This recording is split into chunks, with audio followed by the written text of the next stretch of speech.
Bom dia, meus irmãos. A graça e a paz do Senhor Jesus esteja conosco nesse dia, nessa manhã de domingo. Nós vamos estudar hoje a lição de número 11, cujo texto base está em Marcos, capítulo 13, o sermão profético.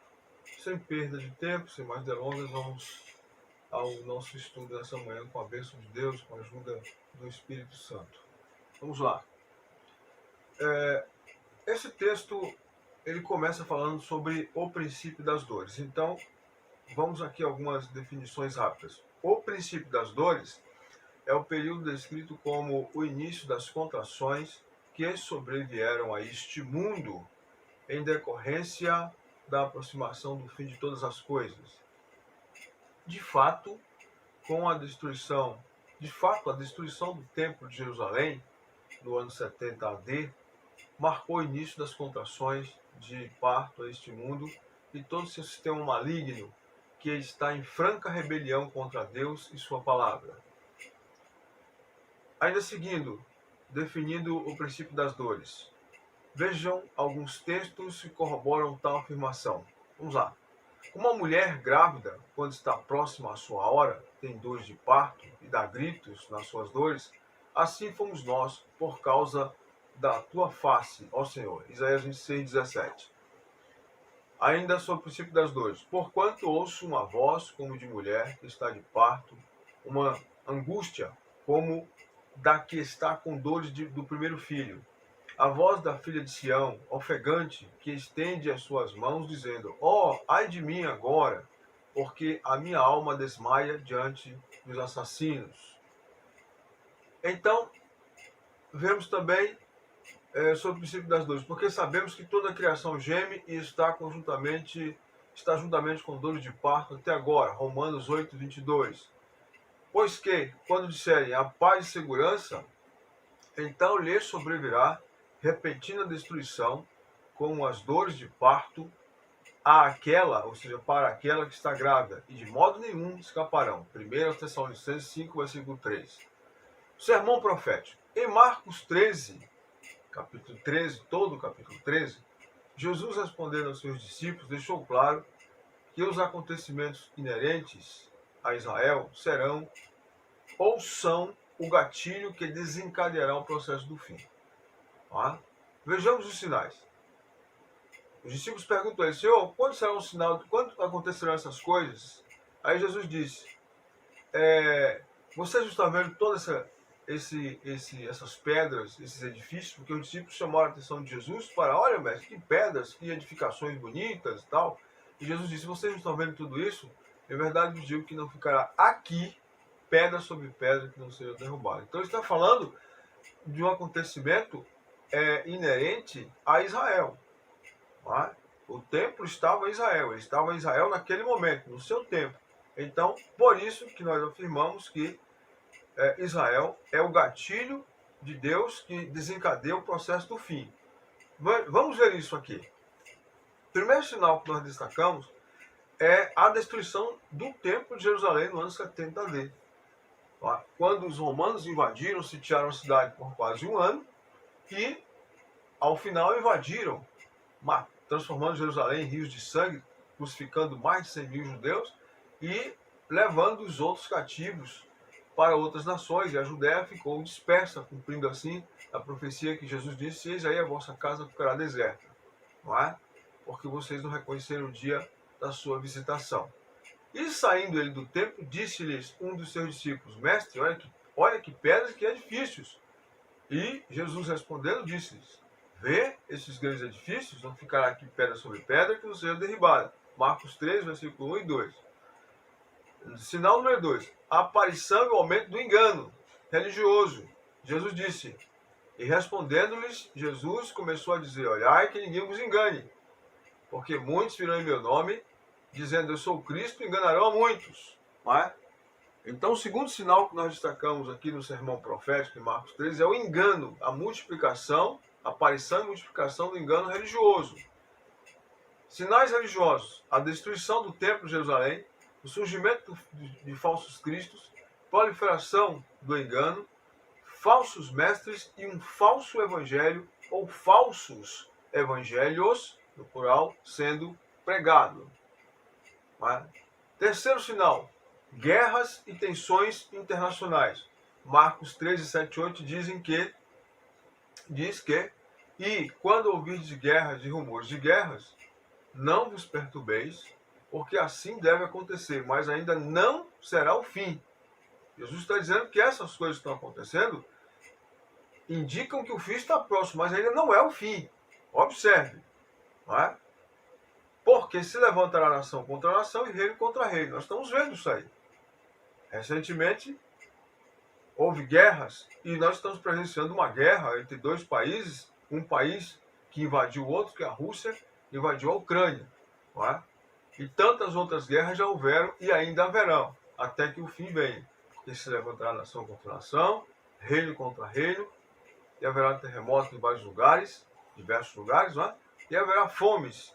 Isto será o princípio das dores, ou seja, o princípio das contrações que indicam a mudança, não é, da ordem universal que se aproxima com a vinda do Messias para estabelecer o seu reino em plenitude. O reino hoje é anunciado, mas ele virá para implantar definitivamente o seu reino. Vamos ter Apocalipse 11 e 15. Quarto sinal, perseguição e martírio. Marcos 13, versículos 9 e de 12 a 13. Vamos ver. Mas olhai por vós mesmos, porque vos entregarão aos concílios e às sinagogas, sereis açoitados, e sereis apresentados diante de presidentes e reis, por amor de mim, para lhes servir de testemunho. E o irmão entregará à morte o irmão, e o pai o filho. Observe, aqui não está falando de homicídio, está falando de entregar por causa da fé, de trair o irmão e de entregá-lo para que seja morto numa eventual perseguição. Não é? Porque não é errado o crente se esconder ao ser perseguido, não. Porque Deus não tirou do crente o instinto de preservação da vida. O crente tem que não é fugir, o fugir não é abandonar a fé. O fugir é a tentativa de preservar a vida, não é? A autopreservação que Deus nos deu. Mas alguém irá entregar esse crente ou esses crentes que eles se esconderam, revelando-lhes o paradeiro às autoridades para que essas os persigam e até os mate. É isso que está aqui. E o irmão entregará a morte, para a morte o irmão, e o pai o filho. E levantar-se-ão os filhos contra os pais e os farão morrer. Aqui já tem o caráter de homicídio, né? E levantar-se-ão os filhos contra os pais e os farão morrer, tanto por causa da fé, como por questões outras. Tá? E sereis aborrecidos por todos por amor do meu nome. Mas quem perseverar até o fim será salvo. Quer dizer, o maligno, o demônio, o diabo, o Satanás, coisa ruim, ele incita o ódio contra os filhos de Deus, contra os servos de Deus, contra o nome de Jesus. Não é? E essas pessoas, usadas pelo diabo, vão perseguir cada vez mais no tempo do fim, os servos de Deus, pois a perseguição ela se avizinha. Não é? Quinto sinal, o evangelho sendo pregado em todo o mundo habitado. Mundo habitado. O evangelho sendo pregado em todo o mundo habitado. O evangelho será pregado em todo o mundo habitado. Marcos 13:10 diz que, mas importa que o evangelho seja primeiramente pregado entre todas as nações. Então, outro sinal, outro fator que regula, que é uma condição para que o fim venha, é a pregação do evangelho atingir todas as nações e todo o mundo habitado. Há regiões do mundo hoje, nós sabemos, em que o evangelho ainda não entrou.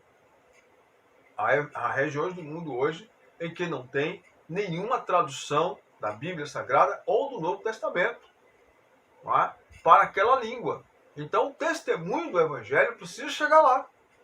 Enquanto não chegar, o fim não vem. É preciso que se diga aí, Jesus, importa que primeiramente seja pregado o evangelho em todas as nações. Enquanto o evangelho está sendo pregado em todas as nações, Deus está controlando o processo do fim, para que não exploda. Mas quando este evangelho atingir todas as nações, então, e o número de salvos, que só Deus sabe quantos são, for completado, e a massa estiver totalmente levedada, chegou no ponto máximo, então virá o fim. Entendeu? Sexto sinal, graça especial aos mártires, porque no fim, no tempo do fim, haverá martírio para muitos cristãos. Não é? Haverá martírio para muitos cristãos. Eu vou repetir. No tempo do fim haverá martírio para muitos cristãos. A igreja, ela começou sendo perseguida e ela termina sua jornada sendo perseguida antes de ser arrebatada.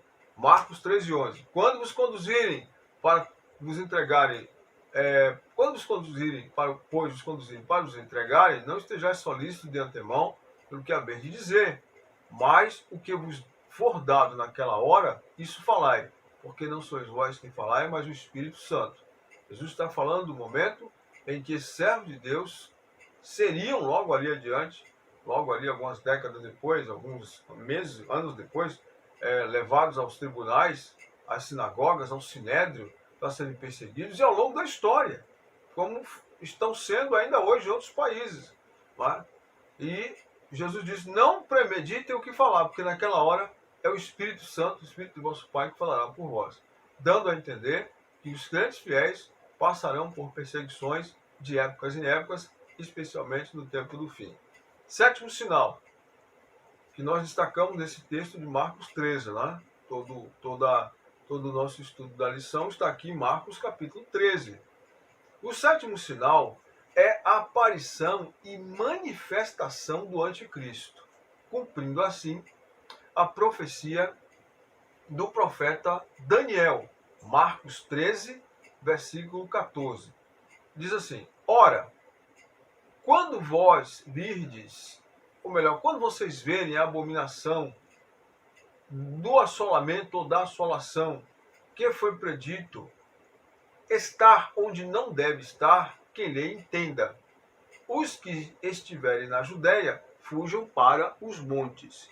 O que é que Jesus está querendo falar aqui? Jesus está falando que algo vai acontecer de tão abominável, não é? Que esta abominação vai estar no lugar onde não deveria estar. Acredita-se que será a imagem do anticristo, de alguma forma. Esta imagem será colocada, ele a fará colocar, após ter feito uma aliança com todo mundo, especialmente com os judeus, por 7 anos, é o que está em Daniel 9:26. E ele, quebrando na metade dos 3 anos e meio esta aliança, na metade dos 7 anos, os 3 anos e meio, portanto, ele fará colocar uma imagem dele dentro do templo que será reconstruído em Jerusalém, exigindo assim adoração. Então, por isso que ele diz, ora, quando vós virdes, pois, a abominação, isto é, algo abominável para o judeu, é a idolatria. Uma imagem de escultura no templo. Isso é intolerável. Lá no passado, sob o domínio de Antíoco Epifânio, este homem, ele mandou colocar, ele profanou o templo de Jerusalém, sacrificando um porco no altar dos sacrifícios, das ofertas. Algo abominável, porque o porco é um animal objeto para os judeus, um animal detestável, eles nem comem esse animal, consideram-no como imundo. Imagine sacrificar um porco, não é?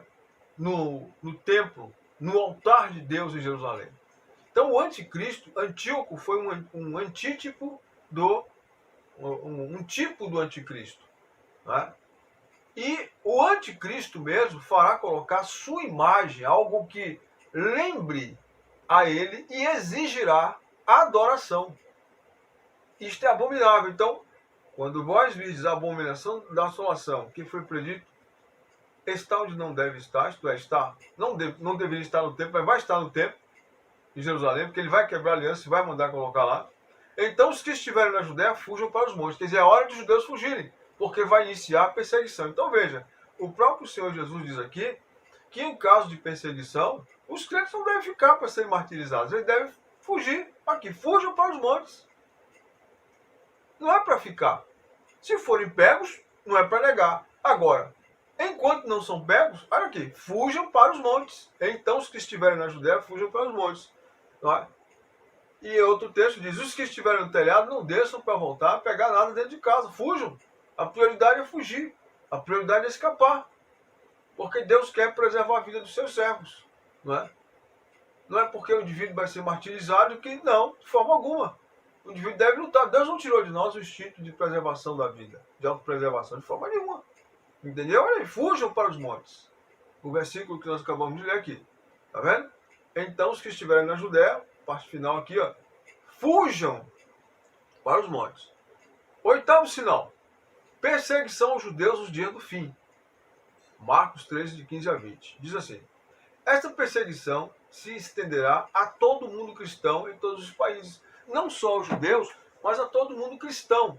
Não é? Porque o anticristo perseguirá e se levantará contra tudo que se chama Deus. É o que Paulo fala em 2 Tessalonicenses, capítulo 2. É outro texto análogo, inerente ao assunto escatológico, né? Mas não está em apreço aqui, não está em análise aqui, estamos citando.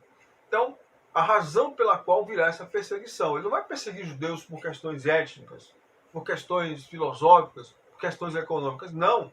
Ele vai perseguir os judeus porque os judeus não aceitarão a adoração a ele. E nesse momento os judeus vão perceber que foram enganados por ele e que o verdadeiro Messias veio 2000 anos antes e que este homem que eles irão receber por um tempo como Messias, eles perceberão que fizeram, na verdade, uma aliança com o inferno, como diz Isaías no capítulo 28. Fizeram uma aliança com o inferno, Isaías 28, 15. Não é? Eles perceberão isso e então não vão aceitar essa exigência de adoração e, por conseguinte, serão perseguidos pelo anticristo. E essa perseguição se estenderá a todo o mundo cristão. Não é? Todo mundo cristão. O que dá a entender, senhores, o que dá a entender que antes da igreja ser arrebatada, ela será perseguida. Ela estará no mundo ainda. Hein? Ela estará no mundo ainda. E os que estiverem sobre o telhado, não desça para pegar, não desça para casa, nem para entrar, nem entre para tomar coisa alguma de sua casa. E o que estiver sobre o telhado, não desça para casa, nem para tomar coisa alguma de sua casa. 16. E o que estiver no campo, não volte atrás para tomar o seu vestido. 17. Mas ai das grávidas, das que criarem naqueles dias. Orai, pois, para que a vossa fuga não suceda no inverno nem no sábado. No inverno, devido às condições, né, difíceis. E no sábado, porque é o dia de descanso. Não. Mateus fala no inverno e no sábado, mas Marcos diz só no inverno. Porque naqueles dias haverá uma aflição tal qual nunca houve desde o princípio da criação, que Deus criou até agora, nem jamais haverá. É chamado o período da grande tribulação. Jesus disse que esse período é singular, porque não houve antes um período tão tribulacionista, tão atribulado como esse, nem haverá. É o tempo da ira de Deus, é o tempo da ira acumulada de Deus, em que chegará a hora do julgamento de todas as instituições. Mas o servo de Deus será livre e será salvo, ainda que possa, no início dessa tribulação, estar presente no mundo, como uma prova final, né, da fé e da fidelidade a Deus e a Cristo e a sua palavra, mas será tirado do mundo pelo arrebatamento, porque Deus não permitirá que o adversário, o maligno, reine sobre a igreja de Jesus Cristo, de forma nenhuma. E se o Senhor não abreviasse aqueles dias, se o Senhor não abreviasse aqueles dias, nenhuma carne se salvaria, mas por causa dos meus escolhidos, por causa dos escolhidos que escolheu, abreviou aqueles dias. Então, Deus já tomou cuidados preventivos para que aqueles dias sejam encurtados, porque o sofrimento, a pressão vai ser muito grande. E ele mesmo declara que se não fosse, ninguém salvaria. Quer dizer, o indivíduo enlouqueceria, mesmo sendo crente, e negaria a fé. Ele poderia ter um delírio e negar a fé, mas Deus tomou cuidados preventivos para que aqueles dias não sejam tão longos, não é? E passe rápido esse período para os que são seus, por causa dos meus escolhidos, ele fala. Os escolhidos são servos de Deus. Aqui não são os judeus, aqui é a igreja de Jesus Cristo, não é? Que ele escolheu, como está em Efésios 1,4. Nono sinal, o Senhor abreviará esse período chamado de grande tribulação. E se o Senhor não abreviasse aqueles dias, nenhuma carne se salvaria.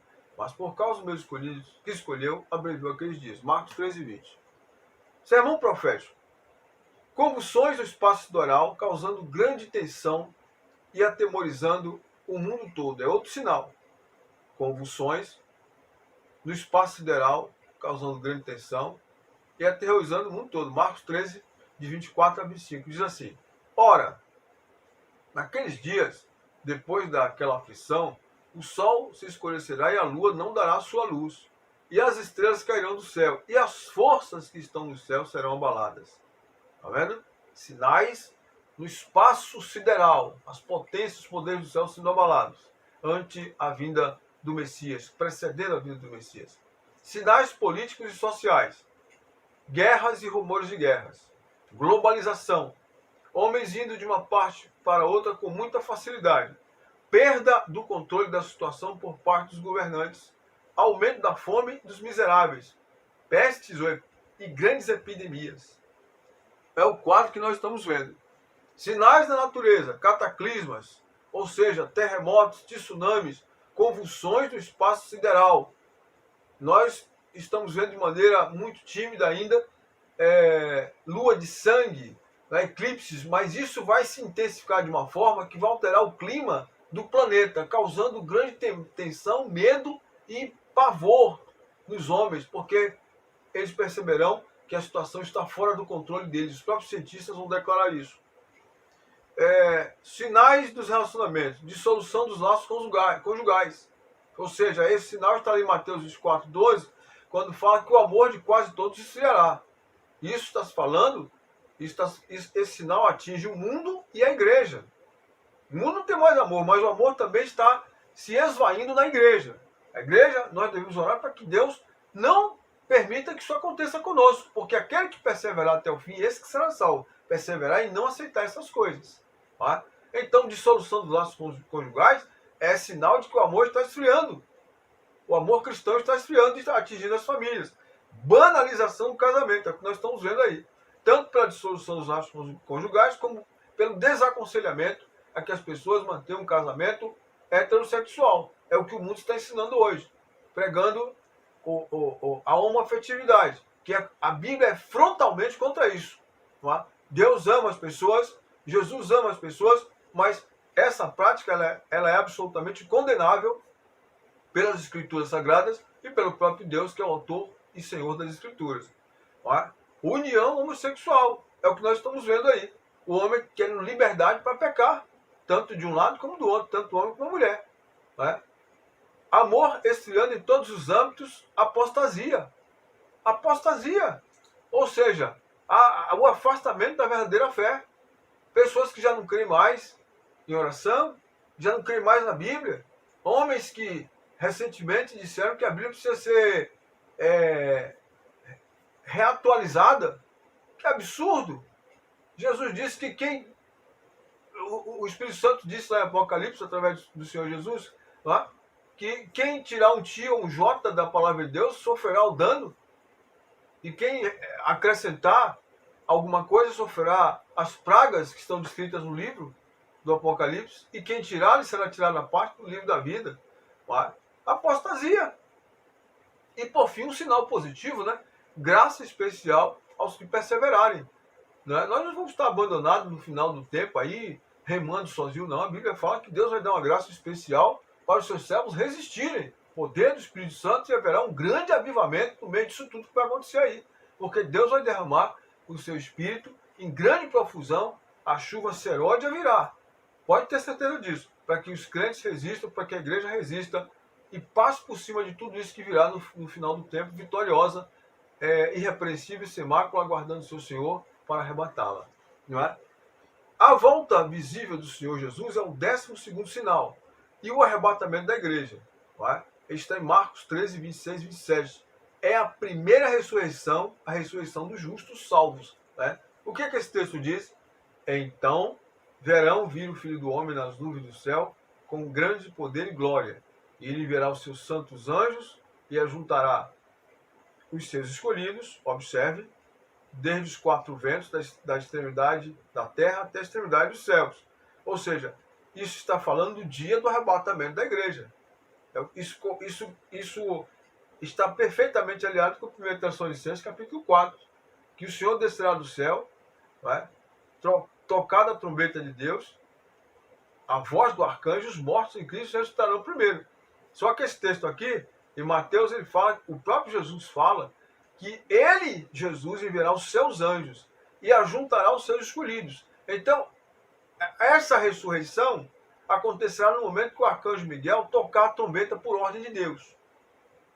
E Jesus manda os anjos para reunirem esses ressuscitados numa posição só nos céus para se encontrar com ele. Desde os quatro ventos, de uma extremidade até a outra extremidade do céu. 12º sinal. Mais uma vez, Cristo utiliza a figura de Israel como sinal que dispara todos esses fatos. Está em Marcos 13, de 28 a 31. Observe. Aprendei, pois, a parábola da figueira. Quando já o seu ramo se torna tenro e brota folhas, bem sabeis que já está próximo o verão. Assim também vós, quando virdes suceder essas coisas, sabeis que está perto as portas. Na verdade, vos digo que não passará essa geração sem que todas estas coisas aconteçam. Passará o céu e a terra, mas as minhas palavras não passarão. É o final desse texto de Marcos. Se diz mais assim: advertência sobre a absoluta necessidade de vigilância. Estamos chegando para o final. Ó. Marcos 13, de 32 a 37. Diz assim: mas daquele dia e hora ninguém sabe. Aí uma advertência é o 13º sinal. Advertência sobre a absoluta necessidade de vigilância. Ó. Jesus deixou em aberto, ele não disse quando virá. Ele disse que nós não vamos saber o dia. Mas ele deu a entender que nós podemos perceber a aproximação deste dia. Não é? Mas aquele dia e hora ninguém sabe. Nem os anjos do céu, nem os anjos que estão no céu, nem o Filho, senão o Pai. Não é que Jesus não sabe. É que a decisão sobre o momento não é dele, é do Pai. Não é? Jesus é tão onisciente quanto o Pai. Os anjos não são oniscientes, os anjos não sabem realmente. Quando Jesus diz que nem os anjos do céu, nem o Filho, é porque o Filho ele se abstém, ele se coloca numa posição de submissão ao Pai. Então, o Pai Celestial é que toma a decisão, e que tomará a decisão de quando esse momento será desencadeado, certo? Olhai, vigiai e orai. 3 conselhos aqui. Olhai, percebam, vigiem e orem, porque não sabeis quando chegará o tempo. É como se um homem partindo para fora da sua terra deixasse a sua casa e desse autoridade aos seus servos, a cada um a sua obra, e mandasse ao porteiro que vigiasse. Certo? Mandou que o porteiro vigiasse. Deu a cada um a sua obra, o homem que partiu é ele. Né? Deixou a sua casa, que é a sua igreja, e deu autoridade aos seus servos, os seus ministros, e a cada um a sua obra. Ou seja, repartiu cada função a cada um desses ministros. Apóstolos, profetas, pastores, doutores, mestres e evangelistas. Né? Então, e mandou que o porteiro vigiasse. Que cada um de nós vigie. Vigie a nossa própria vida, vigie a igreja, vigiemos uns aos outros, para não permitirmos que, no que depender de nós, o outro caia. Não é? Vigiai, pois, porque não sabeis quando virá o Senhor da casa, se à tarde, se à meia-noite, se ao cantar do galo, se pela manhã. Isso aí, de acordo com o fuso horário e o local que cada um está. Para que, vindo de improviso, não vos acho dormindo. Dormindo quer dizer desapercebido, ou no pecado, ou abandonando a fé. E as coisas que vos digo-as a todos. Vigiai. Certo? Então, este é a nossa breve exegese, interpretação sobre esse texto de Marcos, e que possa esse estudo nessa manhã ser uma bênção em termos não de informações, mas de despertamento, sobre a vinda do Senhor e a necessidade que todos nós temos de nos prepararmos, de estarmos preparados, porque o apóstolo João disse: e todo que nele tem essa esperança, purifica-se a si mesmo, como também ele é puro. Que Deus, pois, nos abençoe em nome de Jesus, nos guarde em seu santo amor. Amém.